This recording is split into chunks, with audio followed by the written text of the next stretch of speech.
আপনার খরচ দিত আপনাকে না? ওষুধ খবর পাইলি সবাই ভালো বসে এখন তো আর কেউ দিবে না।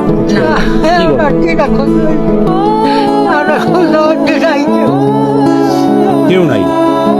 এটা আপনি কি চান আসলে? এটার বিচার চান?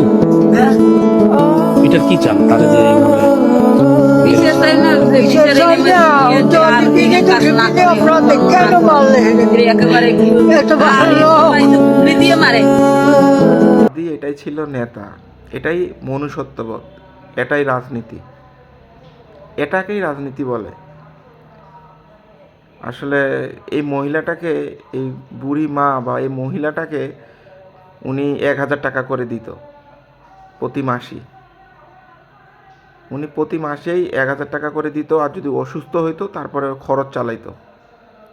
ওই মহিলার আর্তনাদ আর কান্না দেখে আমি বিশ্বাস করতে পারতেছি না যে আসলে আমি ইমোশনাল, মানে আমার মাথা কাজ করতেছে না যে আসলে ওই মহিলাটাকে আর কে 1,000 টাকা দিবে প্রতি মাসে, বা সে অসুস্থ থাকলে তাকে কে হেল্প করবে? ওই মহিলাটা না খায় থাকলে তাকে খাওয়া কে দিবে? হাদি দিছিল তাকে। মানে এটা বিশ্বাস করা, মানে এত মায়া লাগতেছে, এত খারাপ লাগছে জিনিসটা আমার, যে একটা মা, একটা মহিলা কিভাবে আর্তনাদ করতেছে যে পোলাটারে মারলো কে, কেন মারলো। আসলে এইগুলাই নেতা হওয়া উচিত ছিল আমাদের, আর এইগুলাই নেতা হয়। এটাই মনুষ্যত্ববোধ, এটাই রাজনীতি। কিন্তু আমরা রাজনীতির ফক্করে পড়ে ভালো ছেলেটা চলে গেল আমাদের কাছ থেকে। সে আমাদের গৌরব, সে আমাদের অহংকার, সে আমাদের সমাজের প্রতিষ্ঠাতা। এই মহিলাকে দেখার পরে আমার মনে হয়েছে, আমি ইমোশনাল হয়ে যাচ্ছি যে আসলে এই মহিলাটাকে এখন কিভাবে হেল্প করবে কে?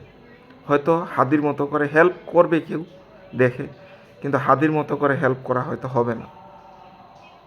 এরই নাম হাদি, এরই নাম ছিল উসমান হাদি।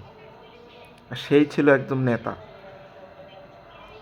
যে কিনা যখন বেঁচে ছিল তখন কোনো প্রোটোকল দেওয়া হইতো না বাসায়। এখন তার বাসায় প্রোটোকল দেওয়া হয়, এখন তো দরকার নাই। আমরা রাজনীতিটা এইরকমই, আমাদের দেশটা এইরকমই।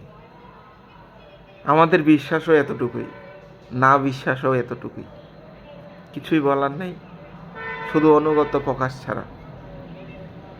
আর বিশ্বাস যে হাদি আমাদের দেশে হাজার হাজার হাদি আছে, এর মধ্যে কে উঠে আসে এটাই হলো। আমি বিশ্বাস করতে পারতেছি না যে এই মহিলাটাকে দেখার পরে যে হাদি এত ভালো মানুষ ছিল। আসলে সোশিয়ালভাবেও উনি অনেক ভালো ছিল, মানে সামাজিকভাবে উনি অনেক ভালো ছিল।